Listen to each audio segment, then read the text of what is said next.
Welcome, ladies and gentlemen, to Rebels TV, episode number 7 for season 2016, dissecting and discussing the North Ballarat Rebels in the TAC Cup competition. Sean Kelly's my name, in the host chair as always, and joining me as always, my co-host, AFL Victoria talent manager Phil Partington. Parto, welcome, mate.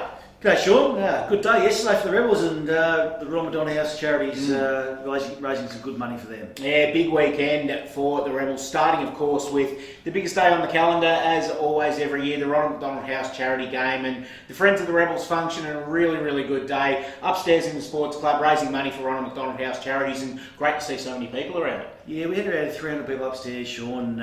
Finger food, raffles, auction prizes, so at this stage, I'm just counting the 5-cent coins up at the moment, Sean. We've got counting the 5-cent coins to be. We've got close to $3,000 good job. that we'll donate to the Ronald McDonald House Charities, and we're very proud of that fact. And they'll give someone the opportunity to stay overnight if they're sick or their family's sick, and hopefully Ballarat one day. Hopefully, obviously that's one thing that they're working towards, getting a halfway house in Ballarat, or we're working with Ballarat Health to get something along. But a great day, and great to see. Obviously, parents, friends, player sponsors, Rebel sponsors, people from McDonald's, people from Ronald McDonald House themselves were there. Just a really good day to get around the Rebels. And on the field, the boys turned it on a bit after half-time as well. Yeah, look, a strong win going down to the Crescent Road end, but the first and second quarters, the first quarter we struggled a fair bit, didn't really play the Fitzy structure we'd like to. And the second quarter we played a really good brand of footy against the wind, and look, certainly the Bendigo Pioneers could have kicked 4 or 5 or even more goals, and sort of come into half-time a bit heads up and playing good footy. But our third quarter, I don't think you could see a better third quarter from a TAC Cup team in that sort of condition. 10 goals, 6. Really, blew the game out of the water. And then in the last quarter, we kicked 6 goals against the wind to the Bendigo Pioneers, 4 goals. So we outscored them in the last quarter as well. So really good team. They walk away with a 70-point win, very pleasing. Look, that last quarter, what stood out to me was the fact that Bendigo kicked those 4 goals in pretty quick succession early in the quarter, when it looked like the guys had almost put the cue in the rack and said, we've done enough. But after that, I know a few good guys on the bench at that time said, come on, get around them, finish this game out, kick the last 4 goals of the game as well, which was a really positive sign, I thought. I think we put a fairly big emphasis throughout the week about red time and the end of the quarters, just playing out each quarter as it comes. So look, the boys are working into that, and great to see they've got a good mental aptitude for that as well. 5 rounds in, 2 wins and 3 losses the last fortnight, sprouting a pair of wins. Things starting to look like they're coming along. Obviously, losses in the first 3 games, but you could tell that the losses were decreasing each week and we were building towards something. I think that's starting to come to fruition now. Oh, certainly is. Look, we're always going to be slow starters. Look, we don't get our final squad together till late March, really. So, 2 or 3 weeks before the actual start of the season. So, we're always going to be late starters. We have played some quality teams to start off with. So, the Murray Bushrangers on top of the ladder. I think Stingray's playing really well too, and Geelong are a good team as well. So, look, we're starting to hit our straps now, and I think the other teams in the competition will see.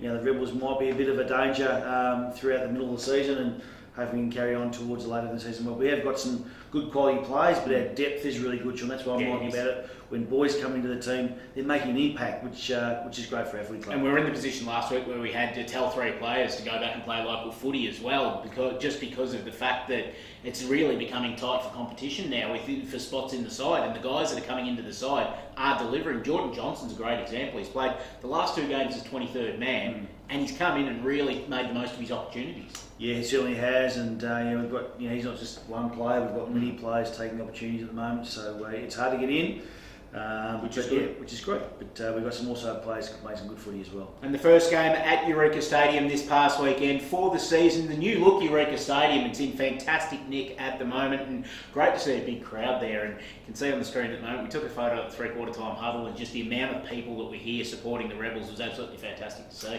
Yeah, great feedback from the local people coming and watch the game, and supporters and also sponsors. Just looking at the ground, that's just a bit of a tickle for what may come in the future. So the grandstands will start getting built in July, and we might in later editions of Rebels TV we might throw some photos on a bit of a precursor of what's going to happen, Sean. Yeah, definitely looking forward to that. Let's wrap up last week's segment, though, with a chat with our Mars Player of the Day, a player that has played some good footy over his first 5 weeks of TAC Cup footy as well, and was rewarded with the Player of the Day nod on Sunday. Izaac Johnson, come up from Echuca, played against a lot of players that he would have known in the Bendigo Pioneers system, and probably kicked one of the goals of the year so far as well in the third quarter, which we'll see very, very shortly. Yeah, it was a very good goal. He's a young boy going to St Pat's College, and his pressure down forward creates a lot of opportunities for our football team. So really pleased to see him play another good game and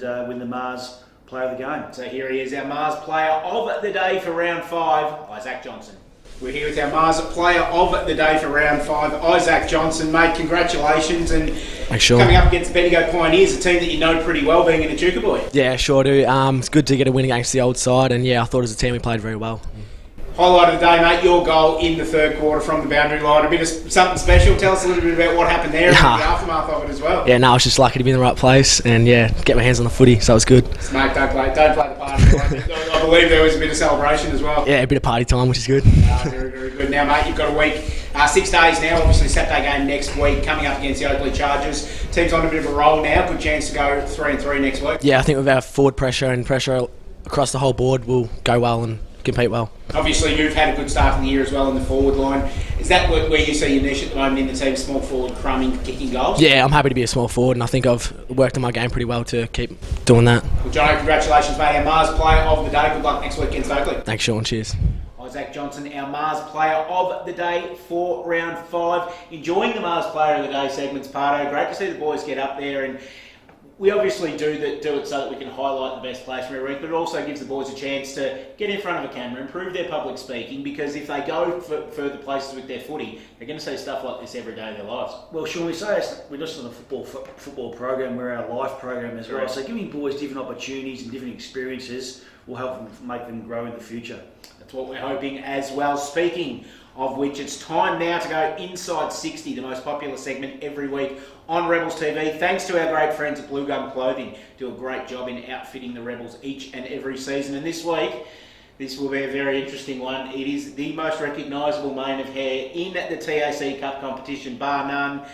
The big boy from Koroit, the big Texan, Jarrod has put his hand up and said, I want to go inside 60 this week. So this could be very, very interesting, Parto. Yeah, no, the big Tex, he's a unique character, a fantastic person around our footy club, and I've spent some time in the car with Tex over many weeks driving back to Lexington, and some great conversations, and I'll be very interested in what he's got to say, Sean, about some of his answers, to be honest. Yeah, well, let's have a look at it right now. Thanks to Blue Gum Clothing, Inside 60 this week with Jarrod Korowa.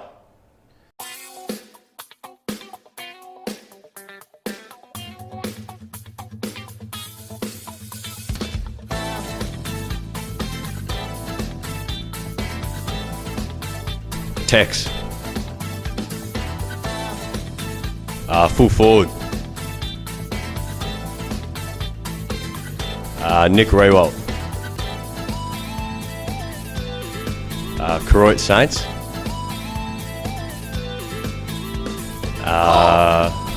Veteran.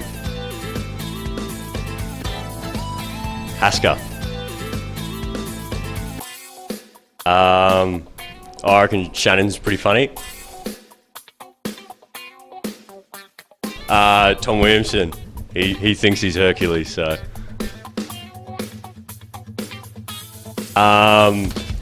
Waterboy and Koroit Premiership, or under 14s, me and my mate had a pretty good classic goal celebration. That was pretty good. Thomas Haseman from Koroit. Mac Riddle from Port Fairy. Jarrod Korowa, the big Texan, on Inside 60 this week, and as we suspected, the big boys delivered. Yeah, he's gone okay. I'm not going to pat him on the back yet, so Next guy on inside 60, I really hope they really give it to their teammates. And Yes. a bit of rivalry is really good, Sean. Oh, now that we've had it 4 or 5 weeks in, the guys have seen what's happening. They're starting to dig the needle in a little bit as well. It's becoming very, very good TV to watch. This weekend, round 6 in the TAC Cup competition, and the Rebels at home once again this weekend on Saturday afternoon up against the Oakleigh Chargers. Parto, this is going to be a ripper of a game because the Chargers are going okay at the moment. They played an extra game, then they're sitting 4-2. Rebels, though, hit their straps in the last couple of weeks, as we mentioned earlier, so this should be a very good game of football. We've always had great games against the Oakleigh Chargers. So I dare say this week will be no different. They're a very competitive unit. Look, they got beaten on the weekend, but they're affected by school. There's boys playing school footy, so look, they're up and down, a bit like ourselves at times in the first 2 games. So looking forward to a competitive game, no doubt about that. Hopefully what the boys did in the second half, they can bottle on the weekend and take that, especially early. What we've seen over the last 2 weeks is that we've had close first halves in the 2 wins against Calder and Oakleigh, and then really taken things and put teams to the sword in the second half. What they need to do this week is probably come out and stamp their authority early on in the game. Yeah, basically a 4-quarter effort, Sean. It's an old cliche, I know, but we haven't actually played consistent footy over the 4 quarters for the whole season as yet. So I dare say that'll be one of Fitzy's and the team's aims this week, to display a real consistent 4-quarter effort. Selection will be very interesting this week as well. I think a clean bill of health coming from last weekend's game. Correct me if I'm wrong. Yeah, we'll have training and we'll see the boys from the physio, Andrew, and see where they're at. But I think we'll be okay. And obviously a lot of players knocking on the door for selection. It was good to see some of the players that missed out on games last week. Max Scales went back, kicked 5 goals and best on ground performance for his local club. Zach Urquhart did similar down at North Warrnambool that missed out on a game. Kyle O'Connor down at Horsham Saints. So the good thing is that, as we said before, there's competition for spots in the side. Well, there certainly is, and that's great. The boys are getting back their match reports to us. We know how they're going. So, keep knocking on the door. The door might open. Yeah, it might indeed, ladies and gentlemen. That's all we've got for Rebels TV this week, leading into a pretty big game of football for the North Ballarat Rebels. Parto, thanks for joining us once again, mate. No, Sean, going well. And we thank, of course, our fantastic naming rights partners at McDonald's Ballarat for all of their support of the Rebels program in 2016. We'll see you next week on Rebels TV.